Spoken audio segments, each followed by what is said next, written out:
Assalamualaikum warahmatullahi wabarakatuh.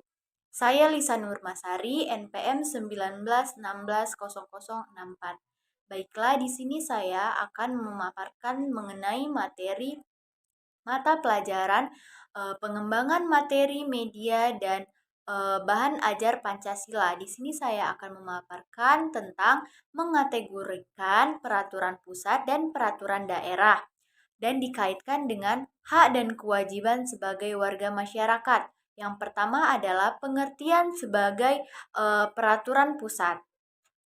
Pertama yaitu pengertian peraturan pusat adalah pengaturan yang dibuat oleh pemerintah pusat dan berlaku untuk seluruh warga negara Indonesia secara keseluruhan. Undang-Undang Dasar 1945, Ketetapan MPR, Undang-Undang dan Peraturan Pemerintah, Keputusan Presiden dan peraturan pelaksana lainnya.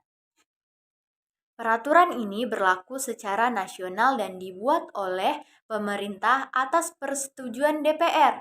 Sebuah sanksi, baik itu berupa benda atau mungkin hukuman pidana penjara, akan berlaku bagi setiap warga negara yang tidak menaati peraturan tersebut.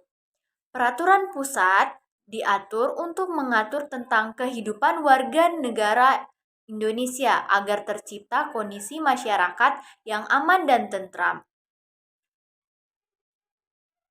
Hak adalah sesuatu yang harus kita terima atau kewenangan kita untuk melakukan sesuatu. Kewajiban berarti sesuatu yang harus kita kerjakan. Pendidikan merupakan jaminan pemerintah sesuai tanggung jawab dalam bidang pendidikan.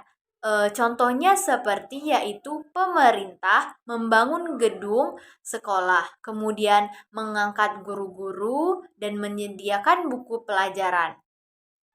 Dapat kita ketahui bahwa hak asasi manusia bagi anak dari pemerintah pusat yaitu menjamin pendidikan untuk memenuhi hak anak. Selanjutnya yang kedua, pengertian peraturan daerah. Peraturan daerah adalah peraturan yang dibuat oleh kepala daerah, provinsi, maupun kabupaten bersama dengan DPRD. Tujuan utama peraturan daerah adalah untuk memberdayakan masyarakat dalam mewujudkan kemandirian. Kemudian adapun fungsi peraturan daerah ini. Yang pertama yaitu sebagai instrumen kebijakan, yang kedua merupakan peraturan pelaksana, yang ketiga sebagai penampung kekhususan dan keragaman daerah serta penyalur aspirasi masyarakat. Yang keempat adalah sebagai alat pembangunan dalam meningkatkan kesejahteraan daerah.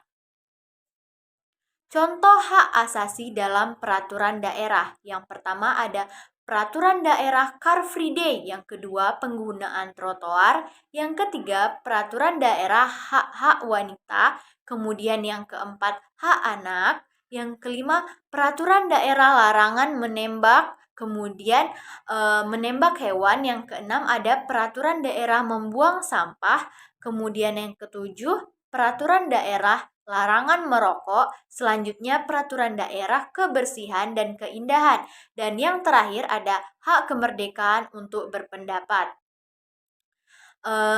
Selanjutnya ada hak anak wajib dijamin, dilindungi, dan dipenuhi oleh orang tua sebagai lingkungan dan dipenuhi oleh orang tua.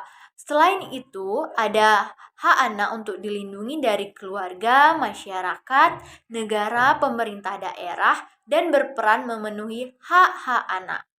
Hak anak secara umum adalah hak hidup, hak tumbuh berkembang, dan hak perlindungan, dan juga hak berpartisipasi.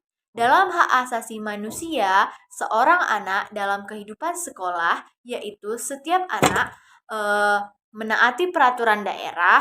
Yang kedua, kemudian hak mengikuti pelajaran dalam mata pelajaran. Selanjutnya, hak asasi siswa untuk mendapat perhatian dari guru dan berteman. Selanjutnya ada hak siswa menghormati guru di lingkungan sekolah. Yang kelima yaitu hak berpartisipasi memilih Demikian penjelasan yang dapat saya paparkan. Saya ucapkan terima kasih. Wassalamualaikum warahmatullahi wabarakatuh.